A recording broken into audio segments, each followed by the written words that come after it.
Have you ever felt that strange sensation, that uncomfortable awareness that you see the world differently than most people around you? There's a peculiar loneliness that comes with spiritual awakening, a feeling that you stepped outside the collective dream, while everyone else remains caught in it. I've noticed something remarkable in my journey and in the journeys of other awakened souls I've encountered. There are certain truths that become evident as your consciousness expands, truths that can create a profound disconnect between you and those still operating from conventional awareness. Today, I want to explore something rarely discussed: how the awakened soul often finds itself in a position where sharing its deepest insights can actually create distance, even from those who love us most. Imagine walking through a world where suddenly you can see the stage props, the set design, and the script that everyone is unconsciously following. This isn't a metaphor. It's the lived reality of someone whose perception has shifted beyond the constructed social reality that most take as the only truth. The awakening process isn't just about gaining spiritual insights. It's a fundamental restructuring of how you perceive and interpret the world around you. Just as a child doesn't simply accumulate facts as they grow, but actively builds entirely new mental frameworks, your spiritual awakening isn't adding new information to your existing worldview. It's creating an entirely new way of seeing.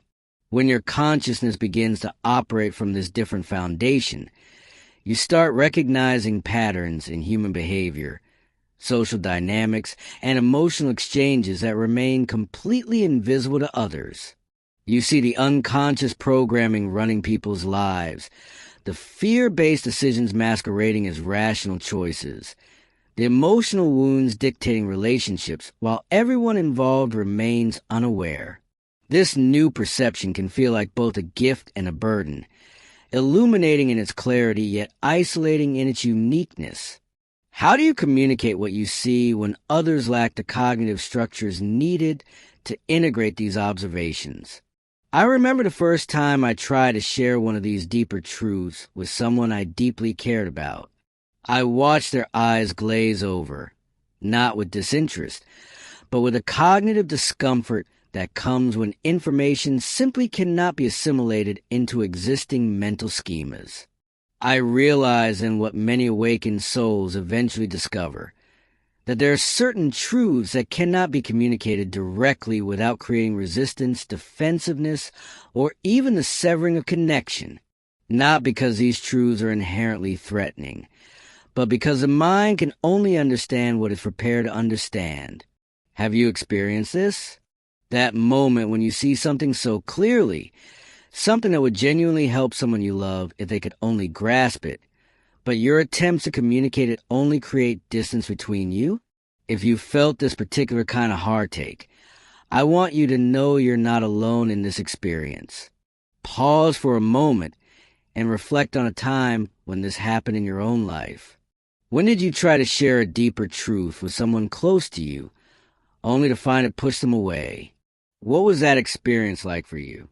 If you feel called to share, simply comment, "I've experienced this disconnect," and perhaps add which truth created that separation. Your words might be exactly what another soul needs to read today to feel less alone in their own journey of awakening. I read every comment, every story shared, and I honor each experience as part of our collective mapping of this sacred territory. The first truth that often creates separation when shared is the understanding that we are not our thoughts or emotions, but the awareness behind them. This seems simple on the surface, but it fundamentally challenges how most people experience their identity. When someone is completely identified with their thought patterns and emotional reactions, suggesting that these aren't their true self can feel like an attack on their very existence. I've watched relationships strain when awakened individuals try to help loved ones see beyond their thought-created self-image. The ego structure interprets this as a threat rather than liberation. This is similar to what happens during cognitive development when a child must accommodate entirely new information that doesn't fit into existing mental structures. There's a natural resistance, a disequilibrium that occurs before integration can happen. But unlike childhood development, spiritual awakening isn't guaranteed to progress through these stages without conscious participation. Many people will actively resist information that threatens their current identity construction, even when this resistance causes suffering. The second truth that often creates distance is a recognition that most human suffering comes from resistance to what is. When you've experienced a profound shift from fighting reality to accepting and flowing with it, you naturally want to share this liberating perspective with those you see suffering. Yet, paradoxically, telling someone that their suffering is self-created often deepens their pain and creates resentment. They experience this truth not as freedom, but as blame or dismissal of their very real emotional experience. This dynamic reveals how we construct our understanding of suffering and happiness. Just as a child builds increasingly complex cognitive structures to make sense of physical reality, we build intricate meaning-making systems around our emotional experiences. These constructions aren't easily dismantled with logical arguments or spiritual truths, no matter how compassionately delivered. Each person must experience their own cognitive disequilibrium and reintegration, their own moment of insight when something previously believed suddenly transforms into a new understanding. The third truth that often creates separation is seeing the conditioned nature of most human behavior and beliefs. Once you've begun to recognize how much of what people consider me is actually socialized programming, family patterns, cultural conditioning, and unconscious adaptation, it becomes impossible not to see these patterns operating everywhere. You might notice how your partner's reactions mirror their parents' behavior, how your friends' life decisions stem from childhood, wounding rather than authentic desire, how your family's values were shaped by socioeconomic circumstances rather than objective truth. Sharing these observations rarely creates connection. Instead, it often triggers defensive responses because most people cannot separate their sense of self from these conditioned patterns. Their identity is constructed from precisely these elements you're suggesting aren't really them at all. This is similar to how a young child cannot distinguish between their perspective and others, what developmental psychologists call egocentrism. Most adults remain egocentric in relation to their psychological conditioning, unable to stand outside it and observe it objectively.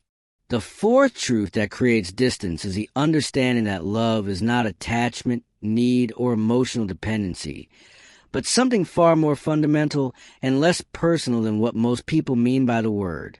When you begin experiencing love as a state of being rather than a feeling directed at specific individuals based on what they provide emotionally, it changes how you relate to everyone. This shift often creates profound misunderstandings in close relationships, as others interpret your expanded, less attached form of loving as withdrawal, coldness, or decreased caring.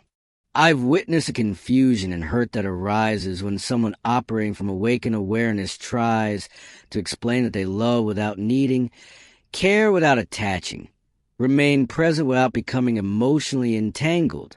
These concepts don't fit into conventional relationship models, where love is largely defined by its exclusivity, intensity, and the mutual fulfillment of emotional needs.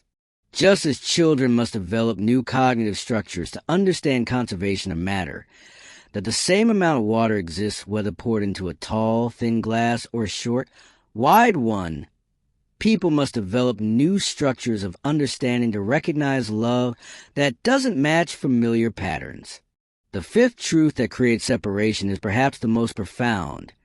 The recognition that what we call self is largely a cognitive construction rather than a solid, continuous entity. Once you experience the transparent, fluid nature of self, how it dissolves in deep meditation or profound presence, you see the fictional quality of the rigid identities people defend so vigorously.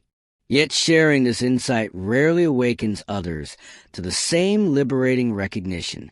Instead, it typically creates confusion or even fear, as it threatens the most fundamental construction of conventional consciousness. This particular understanding reflects what happens during the most advanced stages of cognitive development, when a person becomes capable of abstract metacognitive thought, thinking about thinking itself. Most adults can reason logically about concrete situations, but struggle with truly abstract concepts that require stepping outside familiar mental frameworks entirely.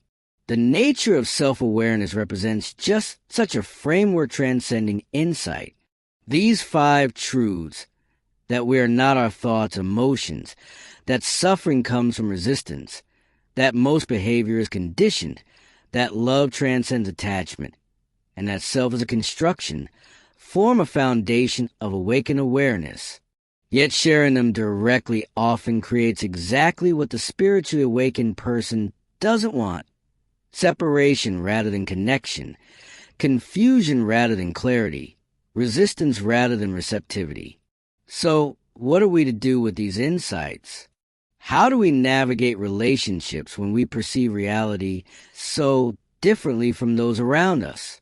The answer lies not in withdrawing or pretending, but in understanding the nature of cognitive and spiritual development itself.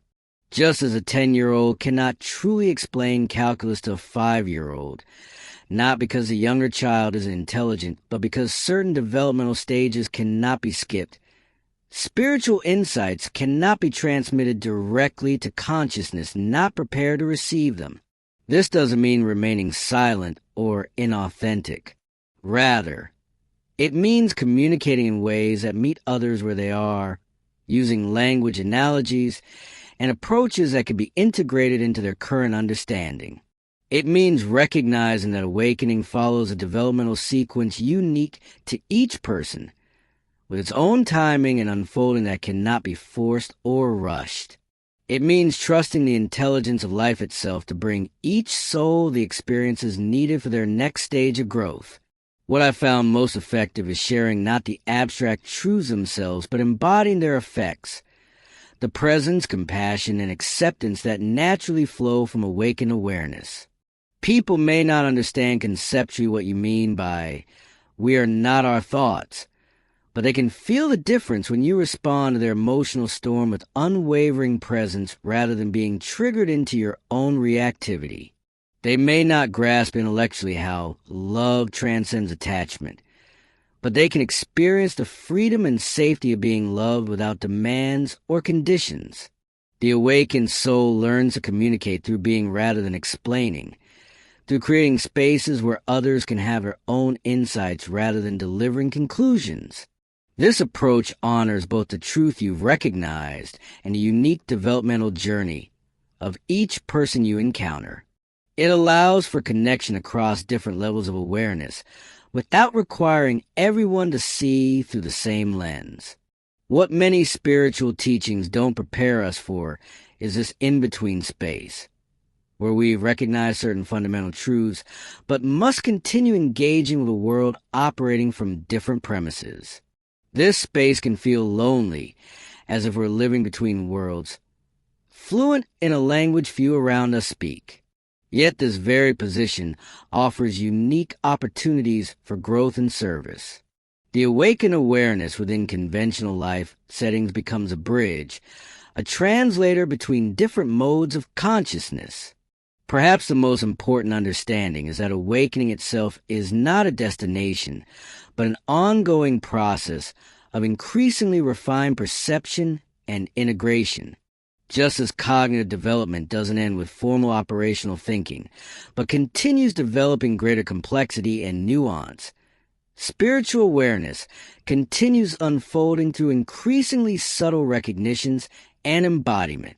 The truly awakened soul maintains humility about its own understanding, recognizing that today's profound insight may appear limited from tomorrow's expanded awareness.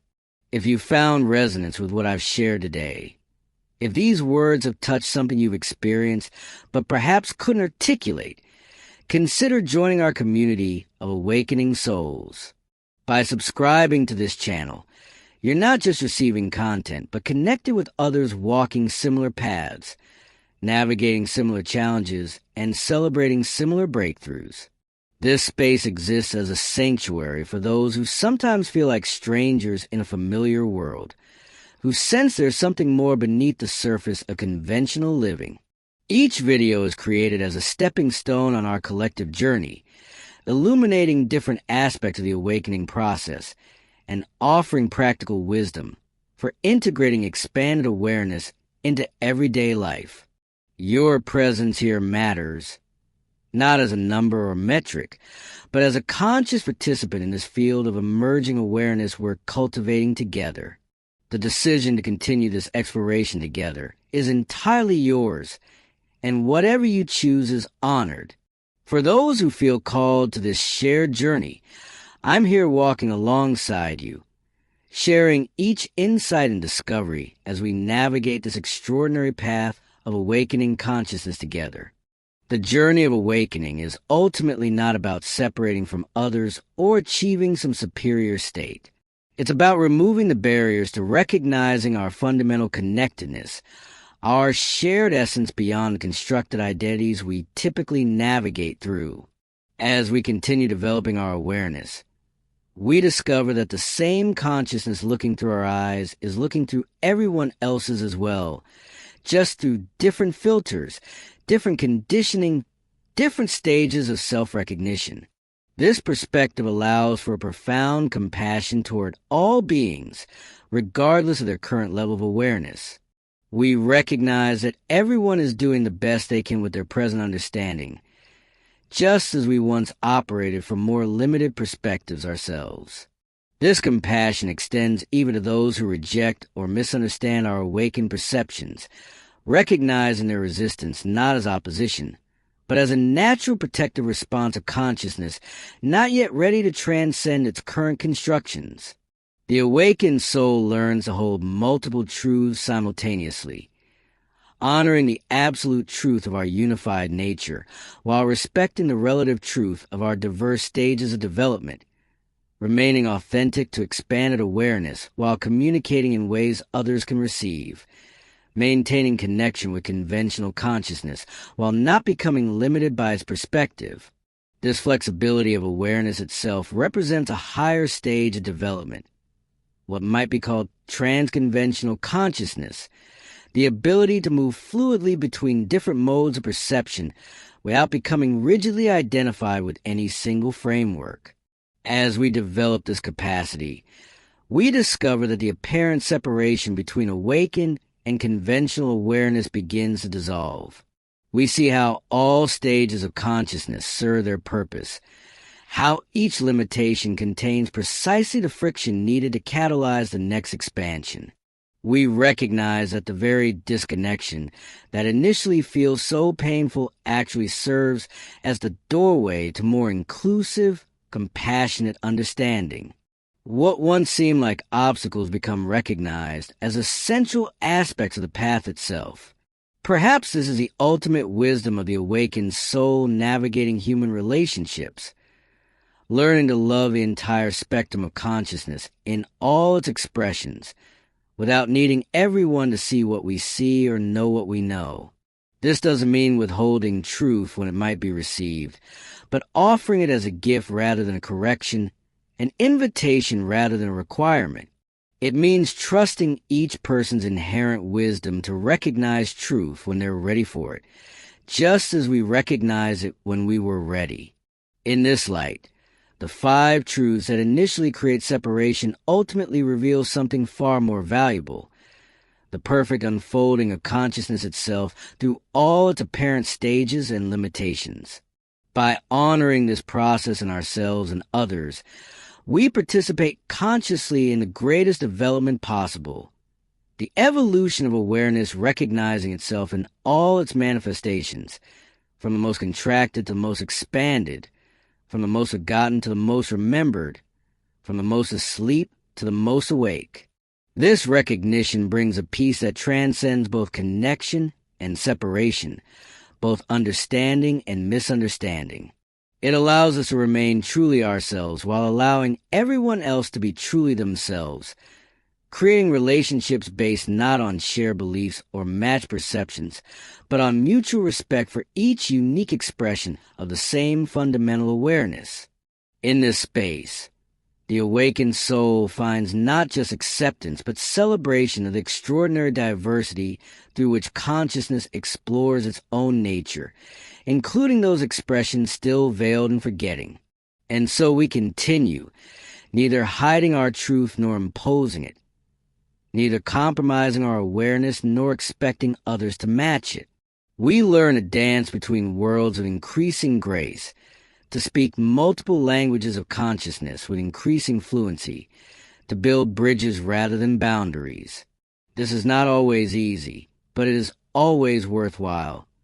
For in this delicate balance, we discover not just how to be awakened beings, but how to be awakened humans in relationship with all that is